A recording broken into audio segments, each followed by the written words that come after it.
नाज़रीन अस्सलाम वालेकुम। नाज़रीन, जैसा कि आप पाकिस्तान के 30 से ज़्यादा टेलीविज़न चैनल्स की स्क्रीन पे देख चुके हैं कि अब से चंद घंटे पहले नैब की टीम जो है बहुत तैयारी करके, पुलिस अपने साथ लेके, बहुत ज़्यादा दस्ते लेकर मॉडल टाउन में लाहौर में शहबाज शरीफ साहब की रेजिडेंस पे, जहाँ शरीफ ख़ानदान के एक से ज़्यादा रेजिडेंशियल हाउसेज हैं, वहाँ पे पहुँची। वहाँ पे शहबाज शरीफ साहब को गिरफ़्तार करने की कोशिश की, तहम शहबाज शरीफ साहब वहाँ पे आखिरी खबरें आने तक नहीं थे।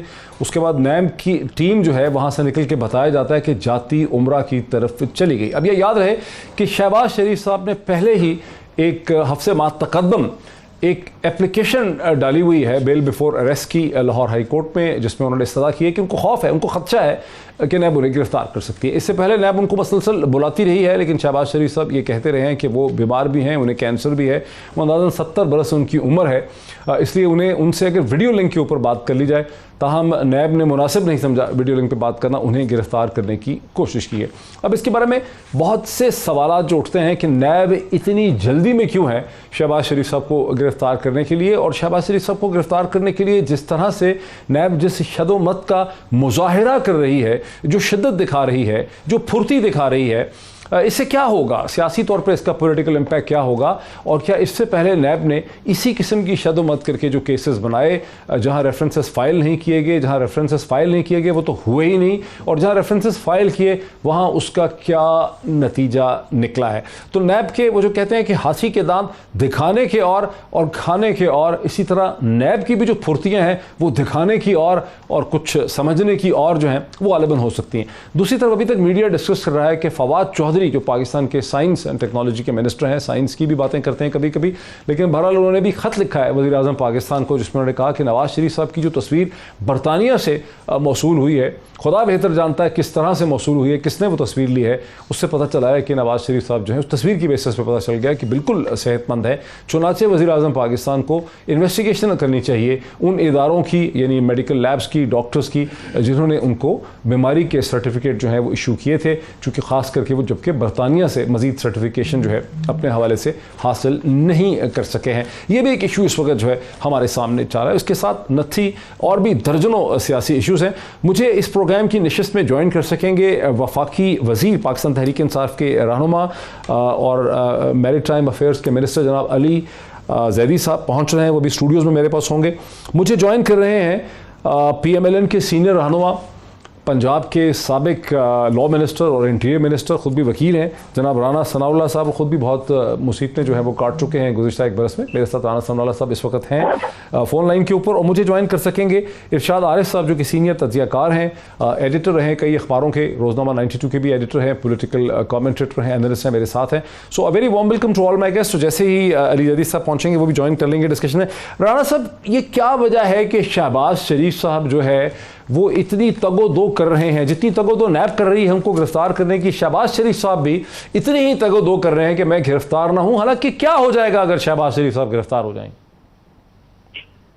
नहीं, देखें, इसमें मियां शहबाज शरीफ साहब ने गिरफ्तार ना होने की तो कभी भी तगो-दो नहीं की, और इससे पहले गालबन मई की ही कोई तारीख थी, गालबन 16 तारीख थी, कि जब मियां साहब खुद तशरीफ ले गए थे वहाँ नैब में, क्योंकि उससे पहले एक तारीख पे उन्होंने नैब से कहा था कि ये आप कोरोना वायरस और ये लॉकडाउन जो है तो इसमें तमाम अदालतें, तमाम अदारे, हर चीज़ जो है वो स्लो डाउन हुई है, तो आपके दफातर भी जो है वो बंद है, तो इसमें कौन सी इतनी जल्दी है कि आप मुझे जो है वो बुलाना चाहते हैं और अभी ही आप ये सारी इंक्वायरी जो है वो करना चाहते हैं। तो उन्होंने कहा कि जी नहीं, आप ज़रूर आए।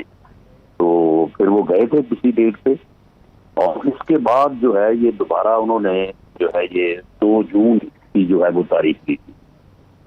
अब इसमें आप ये देखें कि एक तरफ खतरा क्या है, मतलब शहबाज शरीफ साहब इतने परेशान क्यों नजर आते हैं इस पूरे मामले पे? नहीं, इसमें कोई परेशानी वाली बात नहीं है। इसमें देखें ना, मामला ये है कि तो फिर घर में थे क्यों नहीं, वहां से फरार क्यों कर गए? नहीं, कोई उन्होंने फ्रॉड नहीं किया वहां से, बिल्कुल कोई फ्रॉड नहीं किया। नहीं, फ्रॉड नहीं, मेरा मतलब वहां से राह फरार अख्तियार की, घर में नहीं ना, वही मैं कह रहा हूँ ना कि कोई राह फरार इख्तियार नहीं की। उसमें जो है ये आपके इल्म में है कि 2 जून आज इन्होंने नैब वालों ने जो है वो ये कहा हुआ था कि जी आप तशरीफ लाएं, आपसे कुछ जो है वो सवालात हैं वो उसके ऊपर हमें मुतमईन करें। लेकिन 28 मई को उन्होंने जो है वो उनके वारंट गिरफ्तारी निकाले हुए थे। ये फ्रॉड या धोखाधड़ी अगर आप कहें तो ये नैब के साथ ये बात जो है ये कही जा सकती है। तो इसलिए मियां शहबाज शरीफ साहब ने एक पिटीशन जो है वो लाहौर हाई कोर्ट में दायर की कल कि ये जो नैब का जो ये वारंट ऑफ अरेस्ट है ये इलीगल है, ये इंतकाम पे मबनी है और विदाउट जो है ये लाफुल जस्टिफिकेशन है और लिहाजा इसको जो है वो कलअदम करार दिया जाए और मुझे इसके अगेंस्ट जो है वो बेल दी जाए। ठीक है। अच्छा, वो पिटीशन जो है वो कल के लिए जो है वो फिक्स है।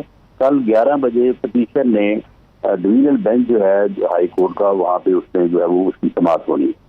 अब देखिए ये एक जनरल प्रिंसिपल है और इसमें कोई जो है वो दूसरी राय नहीं है। एक जनरल प्रिंसिपल है कि जब एक पिटीशनर जो है वो किसी भी अथॉरिटी के अगेंस्ट जो है वो अदालत के दरवाजे पे पहुंच जाए, अदालत का दरवाजा खटखटाए, दैट इज टू से कि वो पिटीशन अपनी दायर कर दे और अदालत उसकी बात सुनने के लिए टाइम फिक्स कर दे, तो फिर जो है वो अदारा जो है बजाय इसके वो उसके जाके गिराव करे, वो हमेशा जो है वो फिर कोर्ट में आते हैं और कोर्ट में दोनों का मौक़िफ़ सुनने के बाद अदालत जो है वो मेरिट के ऊपर फैसला कर देती है।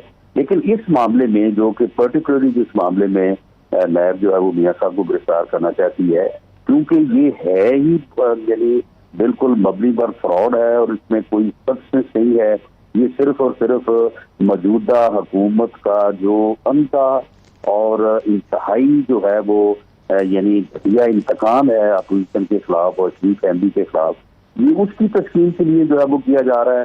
तो इसलिए नैब को जो है वो जल्दी है कि शायद कोर्ट से जो है वो हमें वहाँ पे हमारी पजीराई ना हो, तो वो आज उनके घर की तरफ जो है वो भाग आए। अच्छा, अब जहाँ तक आप कह रहे हैं कि वो वहाँ पे मौजूद नहीं थे, देखिए वो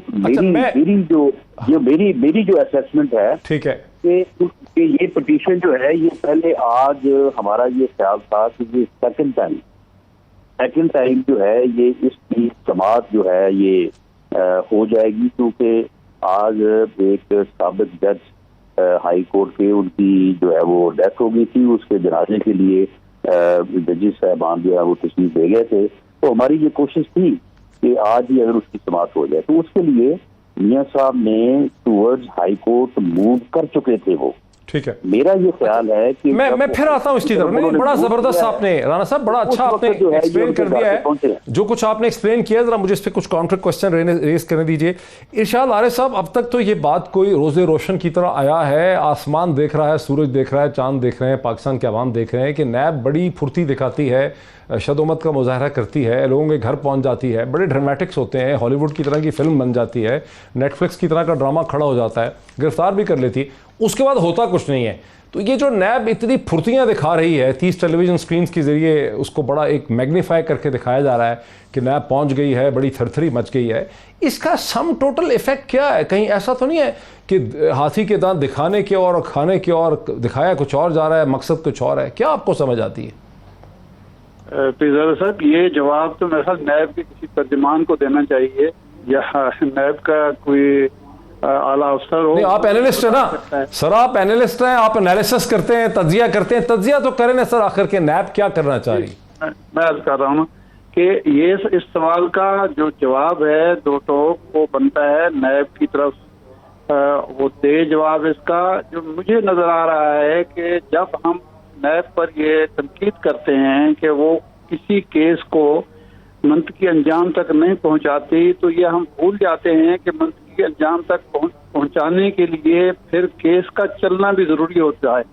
अगर वो किसी शख्स की तफ्तीश मुकम्मल नहीं कर पाती, अदम तामुन की वजह से, गैर हाजिरी की वजह से, अदालती अहकामात की वजह से, अगर वो किसी शख्स से पूछताछ नहीं कर सकती तो उसके बाद किस तरह केस मंतकी अंजाम को पहुंच सकता है, पहला जवाब ये है। दूसरा यह है कि इसमें कोई शक नहीं होगा, लाजमन नैब के कुछ मकासद भी होंगे। आज की जो मुझे लगता है, ये तो बिल्कुल राना साहब ठीक कह रहे हैं कि कल वो केस लगा हुआ है, नैब की ख्वाहिश होगी कि उससे पहले गिरफ्तार कर लिया जाए और ये एक जो मुल्जिम होता है या जो मतलूब शख्स होता है उसका ये कानूनी हक है, वो कोशिश करता है कि मैं गिरफ्तारी से बच जाऊं, और जो इदारा होता है उसकी कोशिश होती है कि उससे पहले रिलीफ मिलने से पहले गिरफ्तार कर दिया जाए। ये तो एक चूहे गुद्दी का खेल होता है जो हमेशा होता है और इस पे कोई बुराने की बात नहीं है।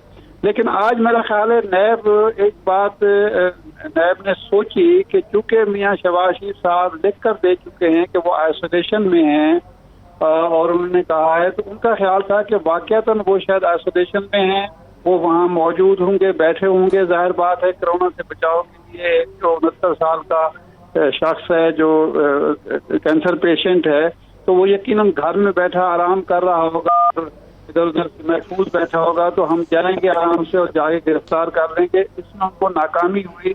वो ये साबित शायद करना चाहते हैं अब या करेंगे कि देखिए जी, वो उन्होंने जो खत लिखा था हमें कि मैं आइसोलेशन में हूँ, वो दुरुस्त नहीं था। एक तो पहलू ये है। लेकिन इसका शहबाज शरीफ साहब को फायदा जो पहुंचाया है नैब ने, वो ये है कि कानूनी तौर पर वो तो खैर राना से बता सकते हैं कि कल उनका केस मजबूत हो जाएगा। पहले तो उन्होंने ये शुबा जाहिर किया था कि मुझे गिरफ्तार किया जा सकता है बदनीयती की बुनियाद पर या गैर कानूनी तौर पर, लेकिन अब वो जो है वो एक यकीनी बात हो गई है कि नैब गिरफ्तार करना चाहती है और वो उसके जो मकासद हैं वो दुरुस्त नहीं है या दुरुस्त नहीं है, तो इसलिए मुझे रिलीफ मिलना चाहिए और शायद मुमकिन है उसका उनको रिलीफ भी मिल जाए। लेकिन एक बात चीज जो है वो वाज़ेह हो रही है कि नैब ये साबित करने में कामयाब रहा है कि हमारे यहाँ जो मीडिया की तरफ से और मुस्लिम के बाद हल्कों की तरफ से ये कहा गया था कि मियां शहबाज शरीफ साहब अंडरस्टैंडिंग के साथ आए हैं और मियां शहबाज शरीफ साहब को अब किसी किस्म की तकलीफ नहीं होगी, किसी किस्म की गिरफ्तारी नहीं होगी, क्योंकि मुख्तदर हल्के जो हैं उनकी पाकिस्तान में मौजूदगी चाहते हैं, उनसे इस्तिफादा करना चाहते हैं। तो वो तासुर आज के जो अमल से गलत साबित हो गया है। मियां शहबाज शरीफ साहब जिस तरह कल कैसे आज ही मतलूब हैं और सियासी तौर पर वो अंडरस्टैंडिंग की जो बात थोड़ा इरशाद आरिफ साहब, ये आप कैसे कह सकते हैं? गरीब आदमी हो, कोई दफ्तर का क्लर्क हो, कोई छोटा मोटा आदमी हो मतवस्त तबके का, उसको तो आप कह सकते हैं कि बड़ा ख़तरा होता है गिरफ्तारी से। लेकिन जो हमारे सियासी लीडरान हैं, मुक़्तदर शख्सियात हैं, जो करोड़पति हैं, अरबपति हैं, उनको जब नैब पकड़ भी लेती है चंद दिन के लिए, तो उनको कितना एक फ़र्क पड़ जाता होगा? देखें, सियासी एक है इसका सियासी जवाब तो ये है कि सियासतदान के लिए गिरफ्तार होना बायसे फ़ख्र है, बायसे शर्मिंदगी नहीं है और सियासतदान गिरफ्तार होते हैं। लेकिन इसका कानूनी पहलू यह है कि हर शख्स आम आदमी की तरह सियासतदान का भी ये हक तो हासिल है ना कि वो अपना अगर कानूनी हक इस्तेमाल करना चाहता है, वो गिरफ्तार नहीं होना चाहता, वो अदालत से रिलीफ लेना चाहता है, तो वो अपना ये हक इस्तेमाल कर सकता है। इस पर किसी को एतराज़ नहीं होना चाहिए। हाँ, उसका जो सियासी पहलू है कि इससे उनकी जो एक बहादुर आदमी की, एक दिलेर आदमी का जो तासुर है वो मजरू होगा, उसके कारकुन किस तरह से लेंगे और मुखालिफिन किस तरह पोर्ट्रे करेंगे, सवाल मौजूद है। लेकिन ये कानूनी हक का इस्तेमाल करना मैं समझता हूँ मायूब नहीं है। अच्छा, चलिए, ये बड़ी एक इंटरेस्टिंग बात है, इसमें राना साहब को फिर लेते हैं। राना साहब, एक आम पाकिस्तान के अवाम में तासुर है कि जिसको गिरफ़्तार किया जाता है वो विक्टिम होता है, उसके ख़िलाफ़ सियासी हथकंडे इस्तेमाल किए जा रहे होते हैं, हुकूमत उसको हरासा कर रही होती है, विक्टिमाइजेशन हो रही होती है। दूसरी तरफ हम ये भी सुनते हैं कि PMLN के अंदर मोहतरमा मरीम नवाज़ साहिबा, और ये बिल्कुल रोज़ रोशन की तरह ये बात आया है कि दर हकीकत जो वोट बैंक है उसकी जो वालिहाना फीलिंग है वो मरीम नवाज़ साहिबा के साथ है। वोट बैंक या तो नवाज़ शरीफ साहब का है या फिर मरीम नवाज़ साहिबा उस वोट बैंक को अट्रैक्ट करती हैं। जब वो ट्वीट भी करती हैं तो बड़ा रिएक्शन होता है, रद्दअमल होता है, बड़े फॉलोअर्स हैं, उनके चाहने वाले हैं, बावजूद उनकी बहुत सी गलतियाँ भी होंगी लेकिन उनके चाहने वाले। अब वो बनाना चाहती हैं। हम सुनते हैं कि खाकान अब्बासी साहब को वो PMLN का प्रेसिडेंट बनाना चाहती हैं। शहबाज शरीफ साहब के ऊपर तारीखी तौर पर इल्ज़ाम रहा है कि वो इस्टेब्लिशमेंट के करीब हैं, पाकिस्तान के इदारों के करीब हैं। कहीं ऐसा तो नहीं है सर, कुछ लोगों को शक है कि नैब के इन एक्शंस के ज़रिए शहबाज शरीफ साहब की मकबूलियत में सियासी तौर पर इजाफा किया जा रहा है और उनको एक लीडर बना के दिखाया जा रहा है? कहीं ऐसा तो नहीं है? मेरा ख्याल है कि इसका तो आपको ज़्यादा बेहतर जवाब जो है वो अरशाद साहब जो है वो दे सकेंगे, क्योंकि उन्होंने पहले भी बात करते हुए इस बात का हवाला दिया है कि जी मुख्तदर हलकों से जो है वो कोई अंडरस्टैंडिंग हुई थी तो वो फिर आ गए थे, तो अब जो है वो साबित हो गया कि मुख्तदर हलकों के साथ अंडरस्टैंडिंग नहीं है। लेकिन मामला ये है कि जो मैं इसका जो एक पॉलिटिकल बुनियादों पे जवाब दे सकता हूँ कि मियाँ नवाज शरीफ साहब जो है बिलाशुबा पाकिस्तान मुस्लिम लीग नून की जो पॉपुलर वेव है या जो उसकी का पॉपुलर वोट है उसको जो है वो होल्ड करते हैं, और मियाँ नवाज शरीफ ने ही मियाँ शहबाज शरीफ को जो है वो पार्टी का सदर बनाया है। अगर वो कल को किसी और को सदर बनाना चाहें तो मियाँ शहबाज शरीफ को कत्तन उसके ऊपर कोई एतराज़ नहीं होगा, बल्कि वो जिसको बनाएंगे उसके साथ वो काम करने के लिए जो है वो तैयार होंगे। और ये बात, इस बात का इजहार मियाँ शहबाज शरीफ साहब ने सदर बनते वक्त भी किया था, उसके बाद भी जो है वो कई मरतबा जो पार्टी की कोर कमेटीज़ की मीटिंग है और उसके अलावा जो सेंट्रल एग्जीक्यूटिव की मीटिंग उन्होंने इस बात का इजहार किया है। मामला ये है कि मियाँ शहबाज शरीफ जो है, अगर ये कोरोना वायरस का मामला ना होता तो वो बिल्कुल जब तक मियाँ नवाज शरीफ साहब का जो ऑपरेशन है वो जब तक ना होता तो उनकी ये पूरी ये उनकी राय थी और उनका अंदाज़ा था कि ये मार्च के आखिर सर ये कौन सा ऑपरेशन है राणा साहब? इतनी लॉजिकल बातें करते करते आप कहाँ सर? राणा साहब ये कौन सा ऑपरेशन है जो खासे महीनों से नहीं हो पा रहा? अच्छा चलो इस पे फिर मैं बात करता हूं। ये ऑपरेशन तो खैर डॉक्टर साहबान ने करना है। राणा साहब नहीं, उसका फिर जवाब ले लेना। चलो उसका आप जवाब ले लें उसका। सर ब्रेक ले लूं मैं? सर ये ऑपरेशन बड़ा इंटरेस्टिंग सर, ये तो मिलिट्री ऑपरेशन लगने लग गया मुझे। मैं सर एक जिस तरह दूसरी जंगे मैं सर एक ब्रेक ले लूं, ये ऑपरेशन से बात शुरू करते हैं। ब्रेक मुझे लेने दीजिए, ब्रेक के बाद यहीं से बात दोबारा शुरू करते हैं कि ये ऑपरेशन कौन सा है जो होना था जो हो नहीं पा रहा आफ्टर द ब्रेक। नाज़रीन वेलकम बैक। मैं वहीं से बात शुरू करता हूँ। अली जदी साहब ने भी मुझे ज्वाइन किया है, वफाकी वज़ीर बराए बहरी अमूर मैरीटाइम अफेयर्स के मिनिस्टर हैं, मेरे साथ स्टूडियोज़ में मौजूद हैं। Very warm welcome to him. लेकिन सीधा ज़रा मैं चल सकूँ राना सनाउल्लाह साहब की तरफ। ऑपरेशन से शुरू करना चाह रहा था। ये ऑपरेशन किस चीज़ का है? अल्लाह उनको सेहत दे, ये भी मैं कह रहा हूँ। जी बिल्कुल बिल्कुल, मैं भी वही बात जो है वो आपको एक्सप्लेन करनी चाहता था। इसमें मैं कोई मेडिकल से मुतल्लिक़ आदमी तो नहीं हूँ। ये कोई कैथराइन जो एंजियोग्राफी, ये जो वेन्स आपकी जो आपके जो है वो जाती हैं ऊपर, यानी ये गर्दन से जो है वो आपके जो है वो ऊपर जाती हैं वेन्स, तो इनमें कोई जो है वो अगर ब्लॉकेज हो जाए तो उस ब्लॉकेज को रिमूव करने के लिए जो है वो स्टेंटिंग होती है। एक तो स्टेंटिंग होती है एक हार्ट से मुतल्लिक़ा, और वो कहा जा रहा है जब जिन लोगों से बात हुई है कि वो काफ़ी आसान है और यूजुअल है। लेकिन ये जो ब्रेन को आपकी जो वेन्स जाती हैं, अगर उनमें ब्लॉकेज हो तो उनमें स्टेंटिंग तो हो जाती है, लेकिन वो बहुत ही कॉम्प्लिकेटेड जो है वो एंजियोग्राफी होती है या ऑपरेशन होता है। और उसके लिए जो है वो काफ़ी पहले जो है वो डॉक्टर साहबान जो है वो बाकी चीज़ों के मतलब जो है वो अपनी जो है वो सेटिस्फेक्शन करते हैं। तो ये उनका ऑपरेशन है। और मियाँ शहबाज, लेकिन राणा साहब जब लाहौर से वो गए थे उस वक्त तो मामला दिल का वहाँ पे मौजूद हों। देखें इसमें इस किस्म की जो है ये मैं समझता हूँ कि उस वक्त तो मामला दिल का था या प्लेटलेट्स का था? ये प्लेटलेट्स।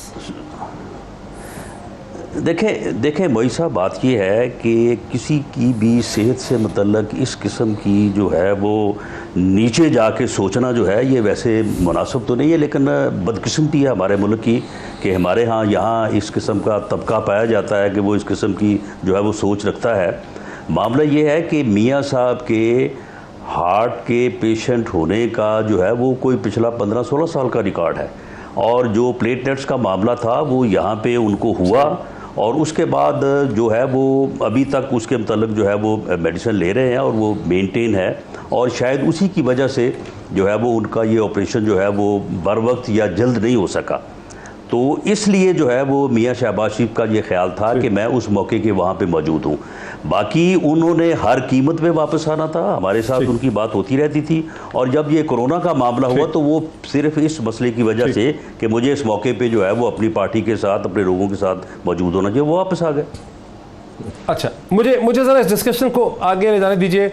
अली जैदी साहब, आपके कैबिनेट मेंबर, आपके कुलीग और आपके कैबिनेट मेंबर जो फवाद चौधरी साहब हैं, उन्होंने नवाज शरीफ साहब की तस्वीर जो बरतानिया से आई है, जो एक कैफ़े में अपनी गालिबन ग्रैंड डॉटर्स के साथ बैठे हैं कॉफ़ी, उस तस्वीर के ऊपर फवाद चौधरी साहब ने किस तरह से अंदाज़ा लगाया है कि नवाज शरीफ साहब बिल्कुल ठीक हैं और इसकी तहकीक होनी चाहिए कि वो यहाँ से कैसे गए हैं, इतना बड़ा मामला कैसे बना दिया उन्होंने, उस पर ख़त लिख दिया उन्होंने प्राइम मिनिस्टर को। देखिए, वो फवाद चौधरी ने अगर ख़त लिखा है तो बिल्कुल उनका राइट है, क्योंकि हमसे कैबिनेट में ये कहा गया कि बीमार हैं, रिपोर्ट दिखाई गई बहुत बीमार हैं। आपको ये पता होना चाहिए कि उसमें उस वक्त भी कुछ कैबिनेट मेंबर्स थे जो इस ओपिनियन के नहीं थे कि इनको जाने दें। हम तो कहते थे यहीं करें इलाज, ठीक है, यहीं कराएं, मतलब इतना बड़ा शरीफ कॉम्प्लेक्स पता नहीं मेडिकल क्या बनाया है, वहाँ कराएं। बाहर से डॉक्टर उनको हमने कहा लेके आ जाते हैं, हम उसकी भी इजाज़त देते हैं। सब पाकिस्तान के प्राइम मिनिस्टर तो रहे ना, तो उनको पूरी प्रोटोकॉल प्राइम मिनिस्टर की मिलनी चाहिए। लेकिन राणा साहब कह रहे हैं कि सेहत पर बात नहीं करनी चाहिए। मैं क्यों, कमाल हो गया, कोई भी किसी पे इल्ज़ाम लगा के अकल को ज़हर बलोच बोले मैं बीमार हूँ, आप छोड़ देंगे? नहीं, इसका क्या मतलब होता है? कन्विक्टेड आदमी है, हम तो कह रहे थे कि करें, लेकिन ये भी पाकिस्तान की तारीख में पहली दफ़ा है कि मेरे ख्याल में दुनिया की तारीख में शायद पहली दफ़ा है कि कन्विक्टेड आदमी को हमने बेल दी है। खैर, तो वो फवाद चौधरी अगर वो बीमार है, मैं तो कह रहा हूँ ना उनको सेहत दे, मैंने शुरू इस पर किया, लेकिन अब यहाँ से गए थे प्लेटलेट्स की के इतने कम थे कि पता नहीं क्या हो गया। वहाँ प्लेटलेट्स माशाल्लाह अल्लाह के शुक्र, अल्लाह ने हमारी दुआ सुनी, इनकी भी सुनी, सबकी सुनी, उनके प्लेटलेट्स ठीक हो गए। अब कुछ और हो गया उनको, ये तो मैंने पहली दफ़ा सुना है। आई डोंट नो कि आपको पहले सुना था कि नहीं, कि वो कोई दिमाग की ब्रेन क्या है, अल्लाह माफ़ करे, अल्लाह करे कि ठीक हो जाए, लेकिन मुझे पहले नहीं इसका पता नहीं था। जहाँ तक फवाद अब अगर उसके बाद अगर वो बैठ के माशाल्लाह अच्छी सी चाय पीते हुए नजर आ रहे, सवाल तो उठता है ना कि जी आप गए थे, आप तो 3 हफ्ते या 6 हफ्ते के लिए बेल जरा करा के गए थे। राणा साहब, इसमें बेसिकली अली जैदी साहब का इस्तदलाल ये है कि चूंकि वो कन्विक्टेड थे और नॉर्मल सर्कमस्टांसेस में कभी ऐसा हुआ नहीं है, तो कन्विक्टेड शख्स को जब बाहर जाने दिया गया है in relaxation of all rules and history and policy, तो फिर ये सवालात जो इस वक्त फवाद चौधरी साहब उठा रहे हैं उनकी सेहत के हवाले से, या आप जो बहस में कह रहे हैं कि नहीं उठाने चाहिए, ये फिर ज़रूरी हो जाते हैं। देखिए पीरज़ादा साहब, जहाँ तक उनकी कन्विक्शन का तल्लक है उसके ऊपर भी बहुत बड़ा सवालिया निशान है, लेकिन चलें आज वो आपका बहस का मौजू नहीं है। तो जहाँ तक फवाद चौधरी साहब के ख़त का तल्लक है, तो फवाद चौधरी साहब जो है वो अपनी जो मिनिस्टर हेल्थ है पंजाब की, उनसे पूछें। जो वो कहती थी कि जी वो रोज़ाना जो है वो बाकायदा स्पेशल बुलेटिन में बताया करती थी कि मियाँ नवाज शरीफ साहब की सेहत ठीक नहीं है, हम इनको कहते हैं कि बाहर चले जाएं, हम मियाँ साहब को कहा है कि आप बाहर चले जाएं। फिर उसके बाद वो डॉक्टर्स का बोर्ड जो है उस बोर्ड से पूछें। और फिर सबसे बड़ी बात, जैदी साहब यहाँ पे तशरीफ फरमा है, ये कैबिनेट वो तो कह रहे हैं कि सबकी तहकीक होनी चाहिए, जिन्होंने कहा था नहीं सुन लेना उन्होंने कैबिनेट ने किस बात के ऊपर इजाज़त दी थी, आपको याद होगा। ये उनसे पूछें जिन्होंने कहा था कि मैंने अपने हॉस्पिटल से डॉक्टरों को जासूस बना के भेजा है वहाँ पे, और उन्होंने जाके चेक किया है हर चीज़ को, टेस्ट वगैरह हर चीज़ देखी है। उन्होंने मुझे आगे बताया है मियाँ नवाज शरीफ साहब वाकई बीमार है, तो लिहाजा जो है वो उन्हें बाहर जाने की इजाज़त दी जाए, लेकिन साथ में जो है वो एक स्टाम्प जो है वो तहरीर करवा लिया जाए जिसको गारंटी कहते हैं। और उसके बाद जब इजाज़त दे दी कैबिनेट ने, तो मियाँ नवाज शरीफ तो उस वक्त भी जाने से इनकार किया। उसने कहा कि जी मैं कोई जो है वो स्टाम्प वगैरह या कोई गारंटी वगैरह साइन नहीं करूँगा।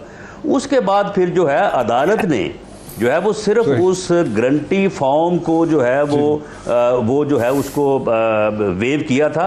वो कैबिनेट की इजाज़त से बाहर गए हैं, हुकूमत की इजाज़त से बाहर गए हैं। ये ना देते इजाज़त, ना जाने देते। जिन रिपोर्टों पे इन्होंने जो रिलाई किया, जिन आप लोगों ने रिलाई किया, ये उनको इंक्वायरी करेंगे, जाना भी नहीं चाहते थे। बिल्कुल पूछ रहा हूँ जी अली ज़ादी साहब। वही, मैं तो आपकी बात से एग्री कर रहा हूँ, कैबिनेट की इजाज़त से ही बाहर गए, लेकिन जो हमें बताया गई थी जो रिपोर्ट, उसकी तो फवाद चौधरी ने खत लिखा है, तो उसका आ जाएगा इन्वेस्टिगेशन। हम दोनों चीनी वाले को भी नहीं छोड़ा, तो क्या मीट वाले को भी नहीं छोड़ेंगे इंशाल्लाह। अब आप क्या यास्मीन राशिद की इन्वेस्टिगेशन करेंगे? नहीं, हमें तो ये भी इन्वेस्टिगेट करना है कि वो प्लेटलेट्स कितने कम और ज़्यादा कैसे हो गए, उसकी भी दवाएं हैं, हमें नहीं पता क्या हुआ। यानी वो जो लैब है जहाँ से रिपोर्ट्स आती थी, वी विल चेक एवरीथिंग। देखें, जो जिसका जो, जैसे राणा साहब को नहीं पता ना कि अगर ब्रेन में जाती हुई वेन को कोई ब्लड क्लॉट हो जाए तो उनको नहीं पता, मैं भी इतना नहीं वो पता। मेरा ख्याल है कैरोटिड आर्टरी की बात करना अच्छा, चाहते वो हैं। जो भी थी, इतनी अंग्रेजी मुझे नहीं आती, मैं तो जाहिल सा आदमी हूँ, शायद डॉक्टर भी नहीं हूँ। आप तो फिर भी आपके नाम के आके डॉक्टर लगा हुआ है। But all I am saying is कि वील फाइंड आउट हु actually, if we were fooled by हु, and if everybody was fooled by हु। मतलब दुनिया में लोग बेवकूफ़ बनाते रहते हैं ना, ये तो होता रहता है। अगर गलत हुआ है तो पता चलेगा। अल्लाह तो, मैं तो दुआ कर रहा हूँ कि सेहत ठीक हो जाए, वापस आ जाए। साहब, एक सवाल ये भी उठता है कि ये क्या वजह थी कि सर्विसेज हॉस्पिटल में सारे टेस्ट एक ही लैब से करवाए गए, नॉर्मल हालात। सवाल बहुत सारे हैं, उसके जवाब फवाद चौधरी खत में लिख रहा है, वो मांग रहा है, वो बिल्कुल ठीक कर रहा है। नॉर्मल हालात बहुत सारे सवाल उठते हैं। जब कोई बीमार होता है तो लोग 2 जगहों से 3 जगहों से टेस्ट करवाते हैं उसको काउंटर चेक करने के लिए। सवाल बहुत उठते हैं, बहुत सारे उठते हैं। I am accepting the fact के सवाल बहुत सारे। फवाद चौधरी ने खत में पीर लिखा ज़ादा है साहब, कि मैं इस तमाम मसले लोग को जो हल कर दूं। रिजल्ट्स करवाए, किसने? जनाबे वाला कर दें सर, अगर हो सकता ये है। आप हमने अगर शाद दिल आरफ को साहब नरम करके से फैसला पूछ किया तो उसका लीजिएगा। ना है फायदा। ये सुन लेना, अरशाद आरिफ साहब को आप पूछ लीजिएगा, अगर वो ऑन एयर नहीं बताना चाहते तो वो आपको ऑफ एयर जो है वो बता देंगे कि वो टेस्ट जो थे वो अगर सही नहीं थे तो फिर वो किसने जो है वो इनको भी धोखा दिया और हमें भी दिया, क्योंकि मियाँ साहब तो उन टेस्टों की बुनियाद की पे ही कि भाई वाकई मेरी सेहत जो है वो इस कदर ख़राब है कि रोज़ाना एक डॉक्टर वज़ीर सेहत जो है सूबे की, वो रोज़ मुझे अपीलें कर रही है कि जी चले जाएं बाहर, आप चले जाएं बाहर। कैबिनेट भी कह रही है कि चले जाए बाहर। इरफात आरिफ साहब से पूछ लेते हैं, क्योंकि ये बड़ी खुशनसीबी है हमारी, सेहत का जो है वो इलाज करवाना चाहिए। बड़ी वैसे ये मैं कह दूं कि जो सुप्रीम कोर्ट में ड्रॉप हो गई थी, जो सुप्रीम कोर्ट में उनकी लाइन मिल गई है, उनकी लाइन इरशाद आरिफ साहब मेरे साथ है ना, उनकी और एक बात और राणा साहब इरशाद आरिफ साहब, राणा साहब ये कह रहे हैं, इरशाद आरिफ साहब ये बताएंगे पीर ज़ादा साहब कि अली ज़ैदी साहब ने जो बात की है ना कि ये जो उनके वेन्स जो हैं वो ब्रेन की, उनका मुझे पहली मरतबा पता चला जो सुप्रीम कोर्ट में उन्होंने मेडिकल ग्राउंड्स के ऊपर अपनी बेल अप्लाई की थी और उनको 6 हफ्ते का टाइम मिला था, उसमें ये पूरी मेडिकल हिस्ट्री उनकी ब्रेन वेन्स की और हार्ट की भी जो है वो पूरी तरह से उस पिटीशन के साथ मुंसलिक थी। ये कोई नई बात नहीं है।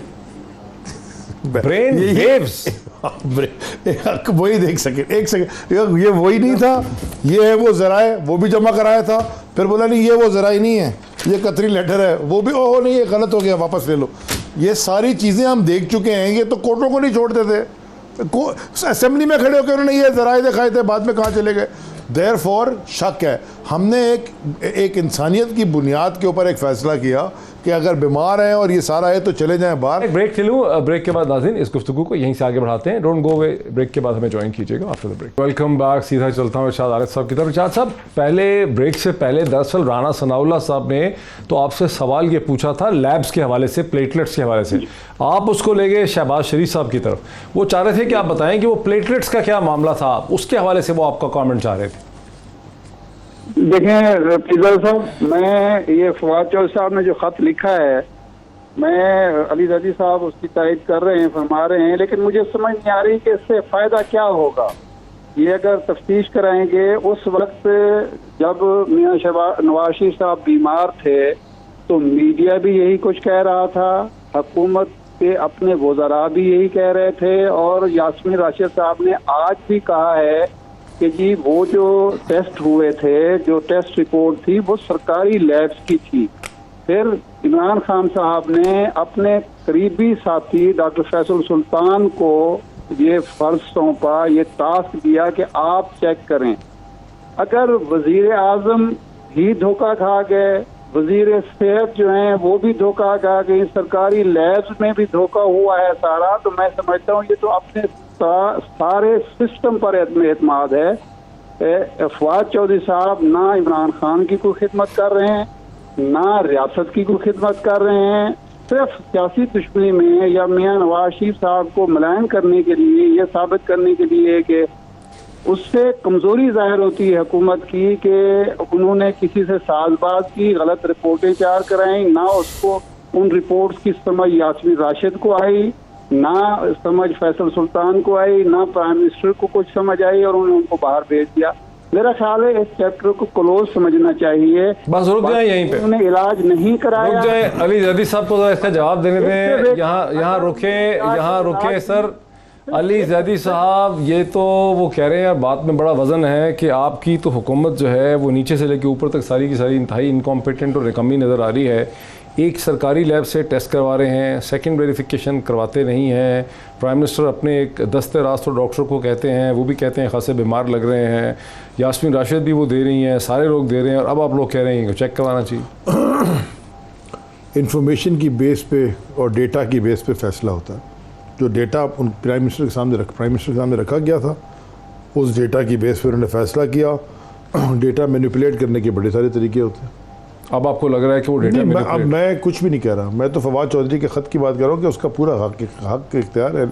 उसने फवाद चौधरी को आप एक अलग कैरेक्टर के तौर पे ट्रीट कर रहे हैं, एक इंडिपेंडेंट आवाज़ वॉइस। नहीं, मैं कह रहा हूँ हमारी, देखें मैं पहले आपको बताता हूँ इस कैबिनेट की सबसे बड़ी स्ट्रेंथ क्या है। क्या? ये लोगों को ये समझ में नहीं आ रही। ये बड़ी डायनामिक रोबस्ट कैबिनेट है। अच्छा। यहाँ ऐसे नहीं होता कि जी फैसला आ गया और बोलना जी बस चलो आगे हो गया। नहीं सर, इस पर डिबेट होती है। हर फैसले पर जो मिनिस्टर चाहे वो क्वेश्चन कर सकता है। आज मेरी समरी थी, 15 मिनट डिस्कशन होती रही है। एवरीबडी आस्क्ड मी क्वेश्चंस, जिसको जो समझ आ रहा था वो सवाल पूछ रहा था, और समरी पहले आती है, उसके पर डिस्कशन होती है। ये रोबस्ट कैबिनेट है, ये बड़ी स्ट्रेंथ है। तो अगर कोई सवाल पूछा है, दुनिया भर की कैबिनेट में डेमोक्रेसी में सवाल तो नहीं। तो आप ऐसे समझ रहे हैं कि ये फवाद चौधरी की अपनी ब्रेन वेव है? मुझे नहीं पता फवाद चौधरी की अपनी ब्रेन वेव है कि नहीं। खत उसने लिखा है तो why should I give him benefit, why should I give him benefit. ये बात यहीं खत्म हो जाएगी जैसे शायद आरिफ साहब कह रहे हैं? मेरी नज़र में तो उसके ऊपर पूरी इन्वेस्टिगेशन होनी चाहिए। इस पर इन्वेस्टिगेशन बिल्कुल होनी चाहिए कि कैसे हुई, कौन सी दवा गई। क्योंकि अब ये भी आप गूगल करने पता चल जाएगा प्लेटलेट्स गिराने की 10 दवाएं हैं, और ये भी हो सकता है। हमें तो पता ही नहीं है कि कोविड-19 की भी वैक्सीन निकल आएगी। नवाज शरीफ साहब का पता नहीं कौन सा, अल्लाह करे। अच्छा राणा साहब, ये एक क्विक कमेंट है, फिर इससे आगे निकलते हैं। यानी आप ये कैसे इसको एक्सप्लेन करेंगे कि नवाज शरीफ साहब जो यहाँ से जाते हुए बेइंतहा बीमार थे, वहाँ जाके बगैर किसी ऑपरेशन, बगैर किसी प्रोसीजर, बगैर कोई फर्दर चीज़ के वो बिल्कुल ठीक भी हो गए हैं, और बरतानिया से फिर कोई टेस्ट उनके आए भी नहीं हैं और वो वापस भी नहीं आए हैं। इसे एक्सप्लेन कैसे करेंगे आप? देखें बीज़ादा साहब, मामला ये है कि ये तो नहीं, मैंने राणा साहब कभी, देखिए मैं ये अर्ज़ कर रहा था कि ये देखें ये तो कभी भी ये केस नहीं था, और ना ही कभी किसी ने इस बात को जो है वो आर्गू किया कि खुदा न खासा को मियाँ साहब जो है वो कोई साहिब फराश थे या वो चलने फिरने से जो है वो आरी थे। देखिए हार्ट का एक आदमी पेशेंट हो सकता है, लेकिन उसके बावजूद अगर वो अपने आप को मेंटेन रखे तो जो भी उसको प्रॉब्लम हो, उस प्रॉब्लम के बावजूद जो है वो हार्ट पेशेंट जो है वो अपने बाकी मामलात जो है वो उनको जिस हद तक भी वो कर सकें वो उनको जो है वो करते हैं। तो ये तो जब मियाँ साहब यहाँ से, जब मियाँ साहब नैब की हिरासत से जब वो सिविल सर्विसेज हॉस्पिटल आए हैं, वो अपनी गाड़ी से खुद उतर के जो है वो वार्ड तक गए हैं। उसके बाद जिस दिन वो बैरून मुल्क भी गए हैं, वो खुद अपनी गाड़ी में सवार हो के तो फिर वहाँ से उतर के जो है वो गए हैं। तो ये तो यहाँ पे भी उनकी ये कंडीशन नहीं थी जो कंडीशन ये चाह रहे हैं। दरअसल इनको शायद ये था कि शायद वो बिस्तर से उठ नहीं सकेंगे, अब वो तंदुरुस्त हो नहीं सकेंगे। अब जब ये उनको देखते हैं तो इनको बड़ी परेशानी होती है कि ये तो यार ये फिर ठीक ठाक हैं और ये कहीं जो है वो वापस आ गए तो फिर बंदोबस्त, ये इनको परेशानी होती है। अली जैदी साहब जवाब देना चाह रहे हैं जनाब। नहीं, मैं राणा साहब हमारे असेंबली में कुलीग भी हैं, नेशनल असेंबली में। मैं इनसे सवाल पूछना चाहता हूँ कि ये अभी थोड़ी देर पहले उन्होंने अर्ज़ किया कि जो इनके लीडर कहते हैं वो उनकी बात पे मानेंगे, और बात भी ठीक है, उनको मेरी बात पे, आपकी या आरिफ भाई की, किसी और की बात पे मानने की ज़रूरत नहीं है। सो राना साहब एक सवाल पूछने ज़रा उनसे पूछेंगे, 18,000 वाला जिसकी नौकरी पे रखा था उसके अकाउंट से 450 मिलियन रुपए आपके अकाउंट में कैसे आते हैं? ये सवाल भी पूछ के हमें बता दें, फिर बड़ा आसान होगा। वो तो प्रूफ के साथ ये सवाल हमने बिल्कुल पूछा, ये भी पूछ लें। ये शहबाज शरीफ के पास से निकले ना वो। मेरी बात सुन जी सर। मेरे भाई मेरी बात सुन रहे ना, सुन रहे मुझे ये बताएं, चले छोड़ें उनकी बात छोड़ें आप, वो उनके वकला जो उनको डिफेंस कहेंगे वो अपना डिफेंस लेंगे, मैं उनके डिफेंस को जो है वो डिस्टर्ब नहीं करता। अभी आपने कहा ना, आपने उनसे सवाल पूछा, जवाब भी उन्होंने जवाब क्या दिया, सुन लेना, पूरी कौम सुनना चाहती है। सुन लेना, तो जवाब उससे ले लेना, जवाब उससे ले लें। मेरा मुलाजिम है, मैं उसे 18,000 तनख्वाह देता हूँ या 20,000 तनख्वाह देता हूँ, उसके अकाउंट के ऊपर मैंने जो उसके नाम पे मैंने अकाउंट खोला है, और उस अकाउंट से मैंने अपनी किसी दोस्त से रकम लेके उसमें जो है वो मैंने जमा करवाई है। बताएं किस जुर्म और किस कानून के तहत आप मुझे प्रोसीड करेंगे, बताएं। मैं इसका आगे क्या जवाब दूं? वैसे ये तो एक्सेप्टेंस ऑफ, नहीं आप शहजाद अकबर से आप पूछ लें, शहजाद अकबर से आप पूछ लें कि वो किस जुर्म के तहत मुझे प्रोसिक्यूट करेगा, ये मुझे बता दें। मैं मान रहा हूं, वो आप ये मैं मान रहा हूं, सुन लेना। अच्छा, आप ये कह रहे हैं कि मैं जैदी साहब मैं ये कह रहा हूं कि मेरा मुलाजिम है, मैं उसे 20,000 रुपये तनख्वाह देता हूं, मैंने उसके नाम पे अकाउंट खुलवाया है, मैंने उसके नाम पे अपने 2-3 चेक उसके अकाउंट में मैंने कैश करवा के, वो कैश मैंने निकलवा के अपने किसी काम के लिए इस्तेमाल किया है। आप मुझे बताएं किस कानून के तहत मुझे प्रोसिक्यूट करेंगे? ये फ्रॉड शहजाद अकबर साहब से पूछ के बता दें मुझे। इसे कहते हैं नो फ्रॉड। मैं बता देता हूं, नो फ्रॉड भाई, मैंने खुद खुलवाया। इसे कहते हैं मनी लॉन्ड्रिंग। वो आदमी जिसकी तनख्वाह 20,000 है उसके नाम पे बैंक अकाउंट खोलना जुर्म है? आपका पैसा बैंक अकाउंट खोलना जुर्म है? ओ भाई चलो, मैंने नहीं करवाया, बैंक में पैसे मैंने नहीं करवाया, आप मुझे बताएं किस कानून के तहत मुझे प्रोसिक्यूट करेंगे? एक्सेप्ट कर लिया आप लाइव मोहित पीरजादा साहब, मेरी बात सुन लें, इनका आप क्या कहना चाह रहे हैं? सर मैं मोहित भाई, शहजाद अकबर साहब जो है ये ऐसे ही बैठ के टीवी पे प्रोपेगेंडा करते, इनका कोई केस ही नहीं है, खुदा की कसम इनका कोई केस नहीं है। नहीं, अभी आपने एक्सेप्ट कर लिया। लेकिन राणा साहब, क्या आप ये तो कह रहे हैं कि मैं कहता हूं ना, डेफिसिट है, लैक्यूना है, शगाफ है? जी मेरे पाकिस्तान के कानून में मैंने अगर एक चेक सुन ले, मैंने एक चेक ए से लिया है और मैंने बी के अकाउंट में जमा करवा दिया है, उसने कैश करवा के मुझे दे दिया है, अनलेस एंड अनटिल ये साबित ना हो कि वो रकम जो है, वो चेक जो है, वो मैंने करप्शन की है, मैंने किसी के साथ बार धाड़ की है, और अनलेस अनटिल ये प्रूव ना हो, ये कोई जुर्म नहीं है। किसी के नाम पे अकाउंट खुलवाना कोई जुर्म नहीं है, उसकी तनख्वाह चाहे 20,000 हो चाहे 2,000 हो। ये शहजाद अकबर साहब का कोई केस है ही नहीं, इसीलिए इनको मुसीबत पड़ी हुई है कि फटाफट गिरफ्तार कर लो, चलो 2-4 फेर गुजर जाएगा। हो गया। इरशाद अली साहब, आप अपना कमेंट करने की कोशिश कर रहे हैं, कर लें, कर चुके अपना कमेंट, वक्त खत्म हो गया। आप अवामी नुमाइंदे हैं, आपसे जब सवाल होगा तो आपको जवाब भी देना पड़ेगा कि ये रकम मैंने जी बिल्कुल जवाब देंगे। इस अजीबोगरीब किस्म की कंफ्यूजन के साथ फैलाई है। मेरा वक्त खत्म हो गया। इस अजीबोगरीब कंफ्यूजन के साथ, एक अजीबोगरीब सवाल के साथ जो राणा साहब ने उठाया पूरी पाकिस्तानी कौम के लिए, यहाँ पर हम प्रोग्राम जो है खत्म करते हैं। इंशाल्लाह फिर आपसे मुलाकात होती है, फैसला आपको ही करना है नाजरीन। कल फिर मुलाकात होती है आपसे। बहुत शुक्रिया।